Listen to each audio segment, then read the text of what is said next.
And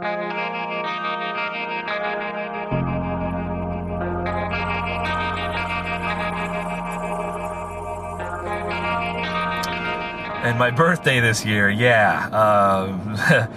I left my YouTube page open on my laptop, and let me back this up. A year ago, I surprised my wife with her 30th birthday party. I had a big thing at our church. I had, 100 people there, just a big surprise. She had no idea. I kept it a secret, and she's always not wanted to get me back, but wanted to do something special, at least according to her.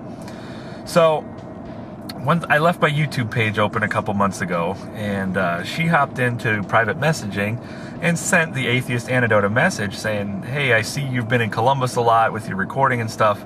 She says, "Would you like, if I sent Jay down there for his birthday, would you like to meet up with him, have dinner with him?" And of course, the Atheist Antidote, Brock was all for it. And so my wife actually planned out one day when I took my kids to this Christian concerts. They're called Alive, and it's like this giant Christian festival. It goes on for like 4 or 5 days. We just went for one day, but like it's at this giant campground, and they have every Christian band that you've ever heard of comes through and plays a set, and you pick your favorites and you go for that night or whatever. And so while I took my kids there, my wife had the baby, and she just decided to take the baby for a ride, and she planned out this back route from my house, which is in Northeast Ohio, to Columbus, to where I could meet up with Brock, and she planned it out as a motorcycle ride for me. So, and she gave me these, I think it was 6 or 7 cards on my birthday, and each one had directions to the next stop. And one of them was like an ice cream stand. She's like, "Stop and get yourself some ice cream here." She says, "I would recommend this kind," whatever it was. And, then she stopped me at a local Circle K and said, "Hey, get yourself a pop here. This is a long stretch coming up." And I had no idea where the end game was. And it turns out she had me meeting Brock at a Quaker Steak and Lube, which is a wing buffalo wing bar kind of place, bar and restaurant, more or less. And so we met up there, and we spent hours talking about everything and everybody. I'm sure if you asked me a question on here, we talked about you at some point. And even when we were done there, when they were giving us stink eyes because we were sitting around talking so long, we went over to a coffee shop, grabbed coffee, talked some more there, and then one of the funniest parts of this is we got back to that place. There's an outside bar too. We got where our cars and motorcycle were parked. When we got back there, there was an outside bar, and Brock was like, "Hey, let's get a picture." And we go to the bar, and the barmaid said, "Hey, can you take a picture of us?" And there's these 4 girls sitting there. They're probably in their mid-20s, chit-chatting and giggling and drinking their beer, and they kind of huddle up, and then they look back at us, and the one girl that probably got nominated to ask the question goes, "Hey, are you guys gay?" I was like, "Heck yeah, we are. Wow, you want to turn us straight?" No, I didn't say that. I should have, but I just thought of it just now. So, so that's my birthday story from this year. LC37.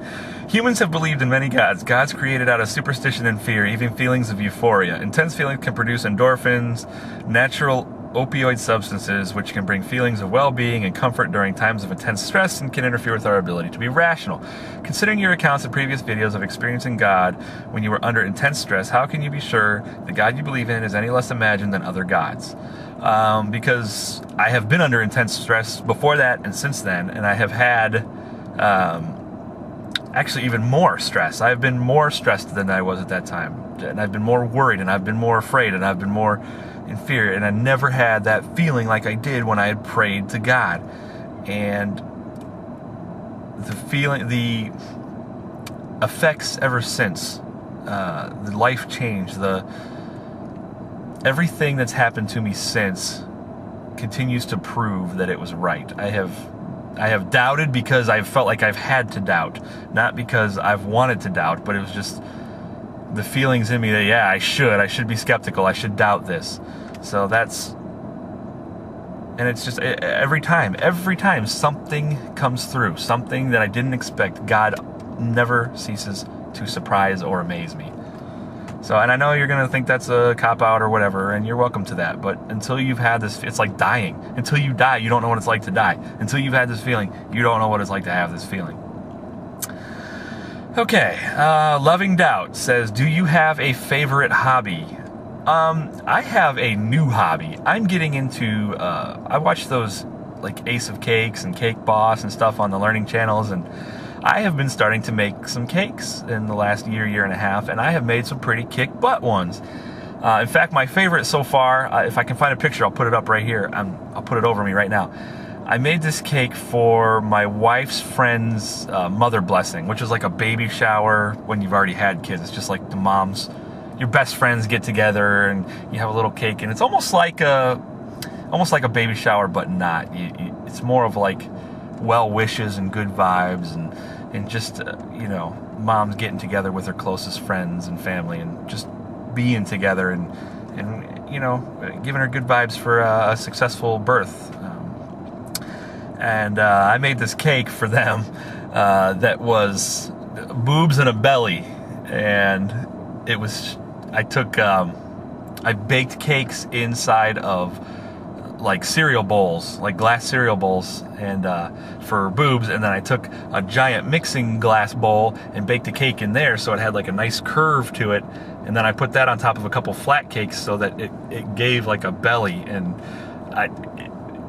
if you see, if I actually found the picture and put it up, I made it, you know, and I iced it with this whipped cream icing, and in between the layers I put this stuff that's its own dessert. It's called Oreo fluff, and it's like cream cheese and whipped cream and Oreos, and it's just so good. So I decided it would make a good filling, and I got tons of compliments. So I'm loving this cake making stuff, and I'm waiting for the next challenge. In fact, my third son's birthday party is today, and I'm gonna make him a cake that looks like an Xbox. So hopefully I can put that up on here. You can see that too by the time I'm done with this. That's my new favorite hobby. Who are you? Feel free to answer in existentialist fashion. How about I answer like this? I am not a witch. I am you. Some of you will get that, some of you won't. How did you learn to conjure annotations like that? At Hogwarts? Asks plural of everything. Yeah, Slytherin forever, brother. Got that funk. Says, how would you rank these in terms of importance to you personally? Most at number 1, least at number 10.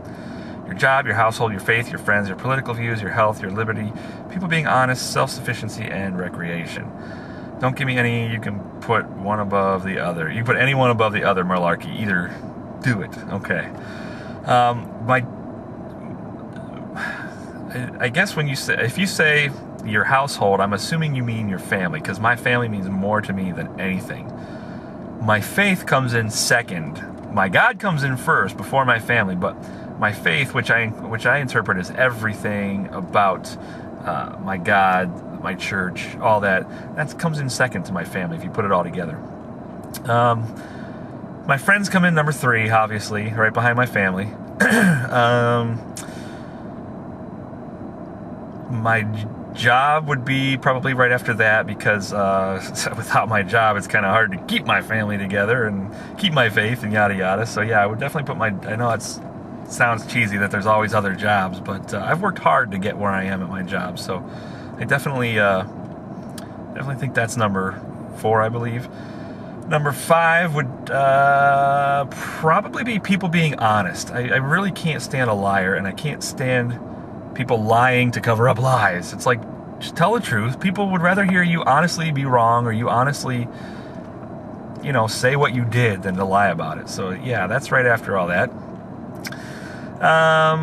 Liberty would be next. Yeah, liberty would be after that. Just because, you know, I would still have all the other ones without my liberty, but without liberty after that, the rest becomes kind of a wash. My political views, my health, and recreation are left.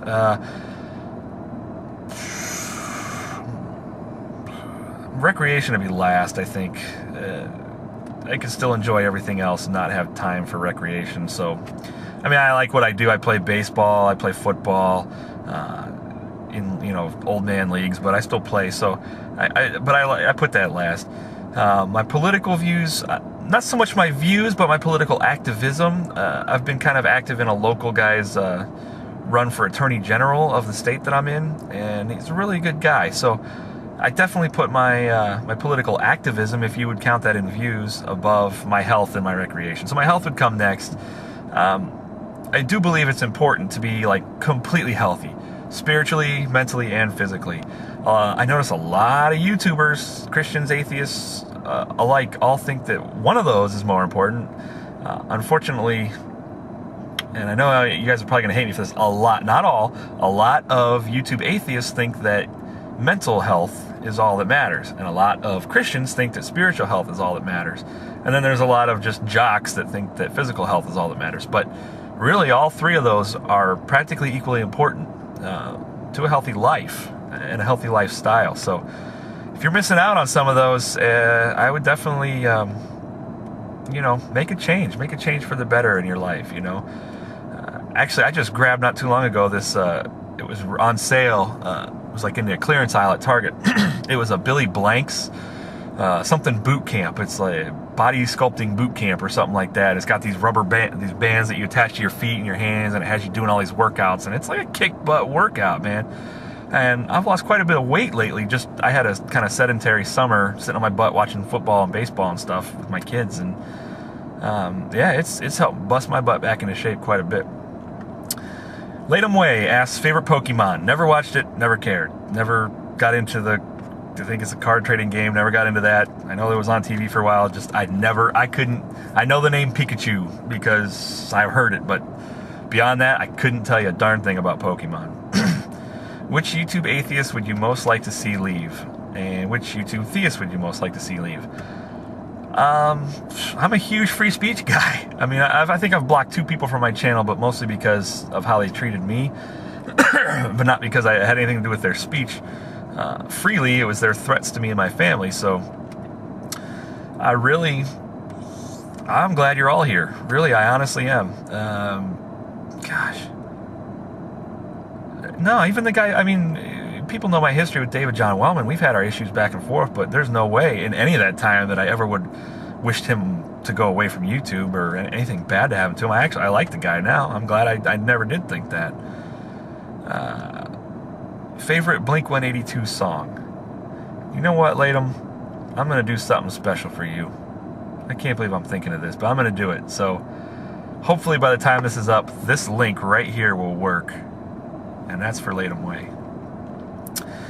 Pinge Music. If God tells you to kill someone, would you do that, and why? Not meant to be insulting or something like that, but I think it's an interesting question. Regards, and have a skillful life.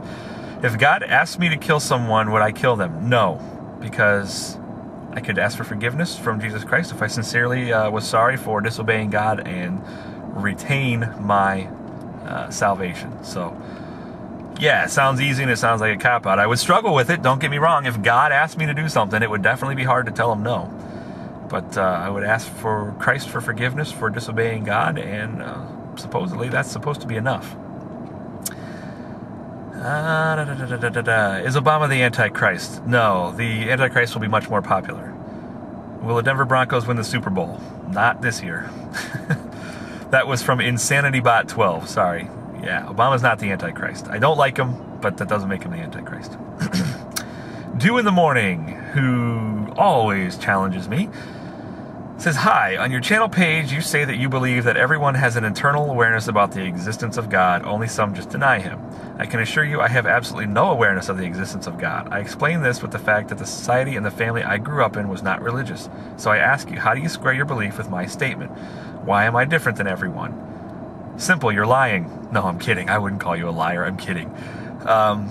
I think you do know God. That's what I think. Because there was a long time that I just denied that there was an existence of God, or that I knew it, or that I even cared. That there was a God. And when push came to shove, it was like, yeah, I kind of knew him all along. So I can't answer for you. But I just firmly believe that maybe there's some soul searching you got to do, or you're not different. You're not different. You're talking about God right here. So obviously you're aware of God, in some respect. So I apologize, but that's kind of a hard question to answer without insulting you, and that's the last thing I want to do.